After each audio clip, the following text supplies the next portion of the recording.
some things on his feelings throughout this entire process. And he had a press conference, a lengthy one down there at LSU yesterday, where he answered some questions. He got introduced as the head coach, and he talked about, his decision-making process, how hard it was, and then what happened whenever he got to Baton Rouge. Yeah, so, when it was asked before about the staff and the current roster, all that stuff, the number one focus after arriving here and walking in the facility last night, which really was awesome. Sorry to sidetrack, so make sure I don't forget your question. But, man, landing here at that airport and then the leadership showing up and the whole board being there, what was, you could feel it right there, so as you've probably figured out, it was a really, really hard decision, and I was really torn, and I went back and forth, didn't sleep very much trying to figure it out. And the system didn't allow for a lot of time to do that, And it was really hard. And, I'm human. You don't even though you understand it's the passion, you're with your son and you're driving and, you got to call a cop that so they'll help you because you personally know them because you are leaving the state. And you got to call them because, you drive with your son and you got to turn around. And people are screaming at you, trying to run you off the road. I don't know what they're going to do. And so that affects you. In that airport scene and all the things being said, I understand it. It's the passion. But they're saying that about you, that you thought you did a really good job for 6 years for them. That affects you. And even on the plane down there, I'm kind of like, man, we made this decision, but God, I really, and I'm telling you, I landed last night. I can't even remember when it was, okay? We landed, about 24 hours ago. And when I got off that plane, and I saw the board there, and I saw the leadership, and I felt the power of this place. And then we get in the car, and as we're driving out, and there's the fans, just all of them out there at the airport, and their excitement and their passion. And then the cars drive by as we're going to the office, and you go by Tiger Stadium, and it's lit up. And you're like, I absolutely made the right decision. And it all went away.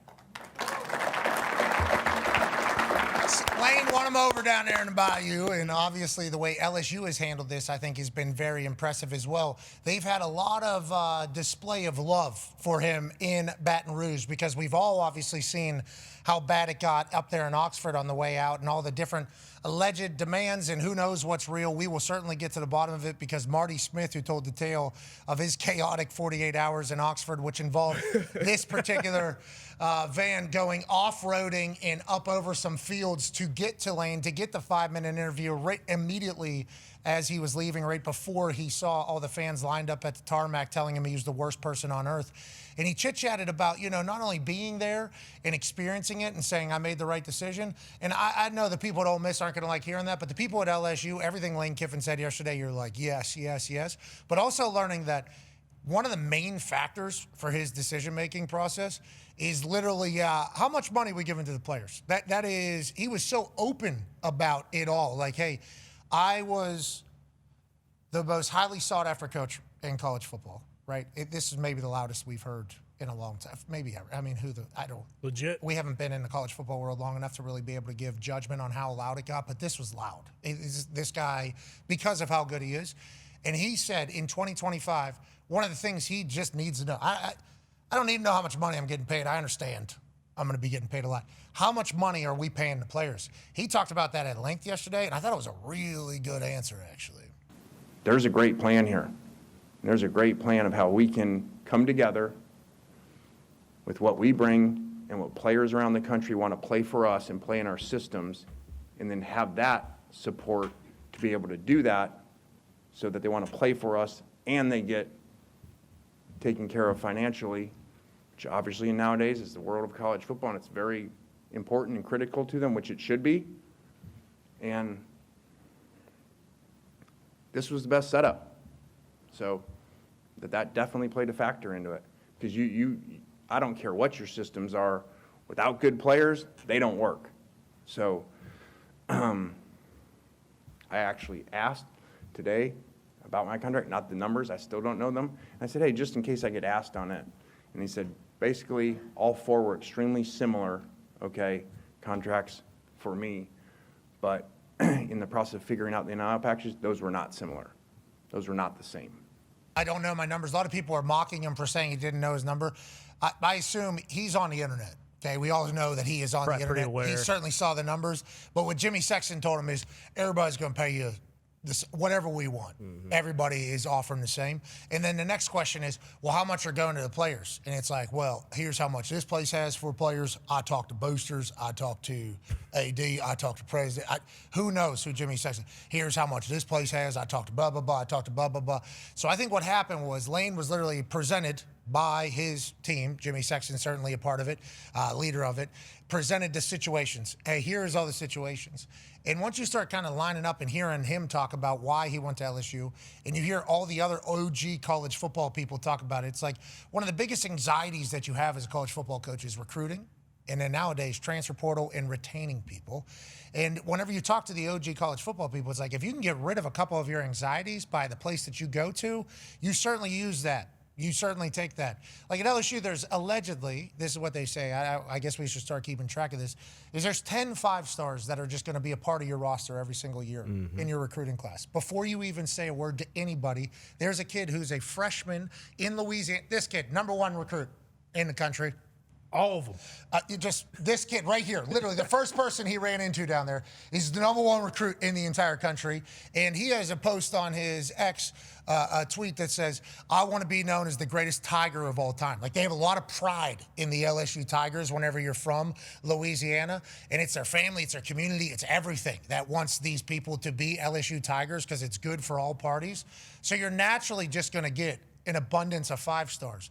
So if you have a good coaching staff, just through your recruiting alone, let alone the transfer portal that Lane Kiffin thinks he's very good at, and he said multiple times, like, hey, in the transfer portal, people want to play in our systems. Like, we are explosive, we are high energy, we are successful, we've proven we've been successful. He said now with LSU and the money that we have and our systems and everything, this is just going to be an amazing thing. Me, as a guy that was hoping he would stay at Ole Miss and just grow like his place and like get a statue and transform an entire city and do something that's never been done before.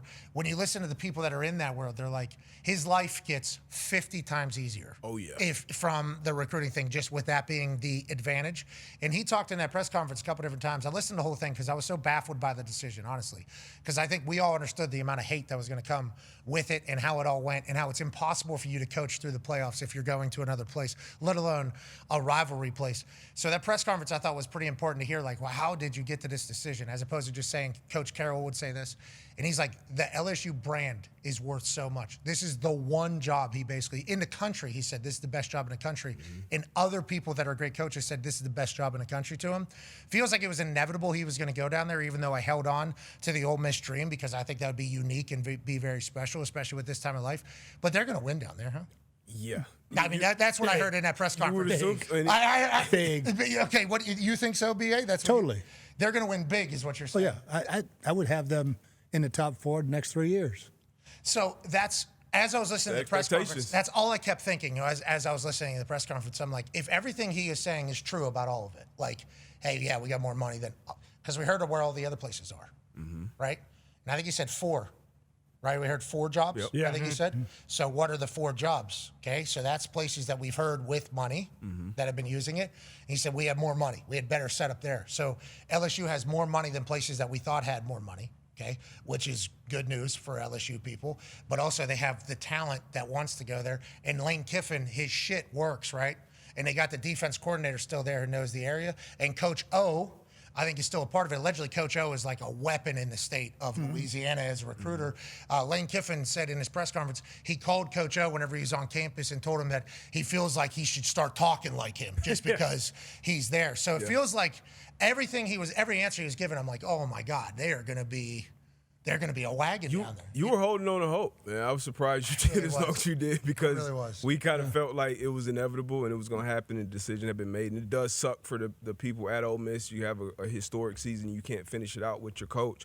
But for Lane, we always talk about coaches and now players, even on the collegiate level, doing what's best for their family. This was the best move for a coach because we treat it like the NFL a lot. So you're basically guaranteed a good draft every year, right, because of where you are being LSU. So you're going to get a good draft.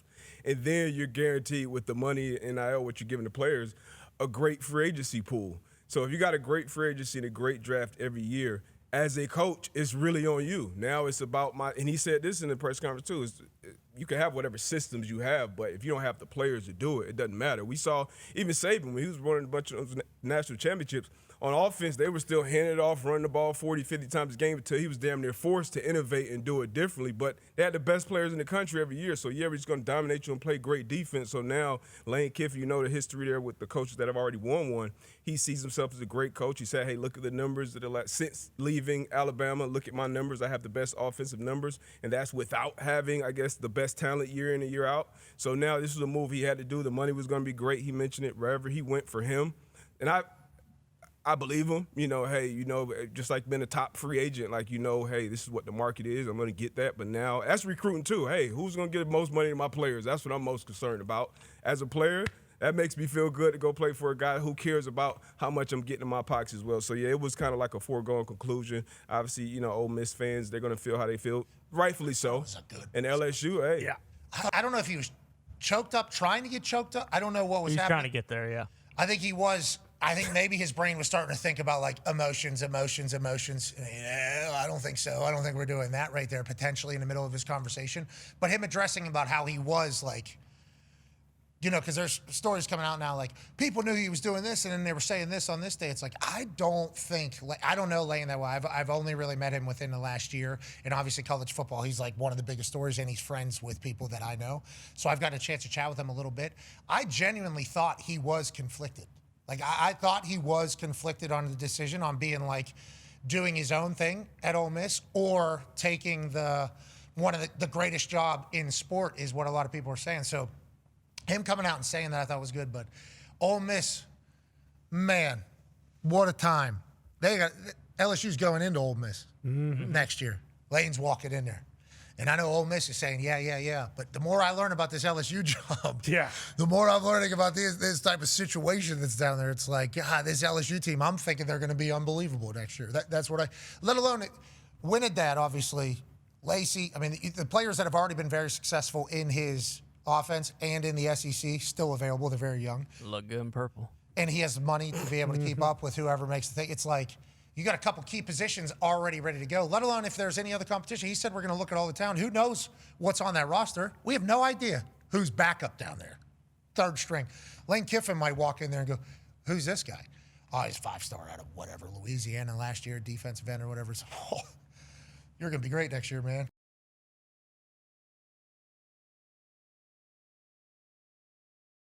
Kiffin is currently doing that with the current roster, knowing that they have the money to keep up. And then he's going to be completely prepared for the transfer portal through it all. And he already has his relation. They're going to win. I thought it was a bad idea because if you don't win down there, you're going to look like an idiot whenever you had Ole Miss. And you could have been special there. And if you don't win, like other people were able to win there, you can't win. You're a bad ball coach.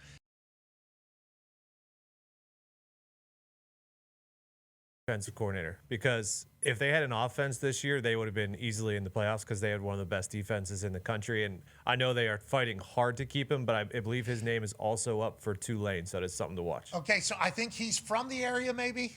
He was, I don't know, he was at Mizzou, and then he left Mizzou to go to LSU, and this was his second year at LSU as the DC, and they improved greatly. So if he stays another, they're going to be very good on that side of the ball. Old buddy who got the Kentucky job from Kentucky, right? Stein? Yes, Will Stein, yeah. So he's Oregon's offense coordinator. He is taking a head coaching job at Kentucky. Stoops gets fired from Kentucky. They're paying him $30-some million. They're paying him $30-some million. Damn. When was the last time you saw Kentucky play meaningful football?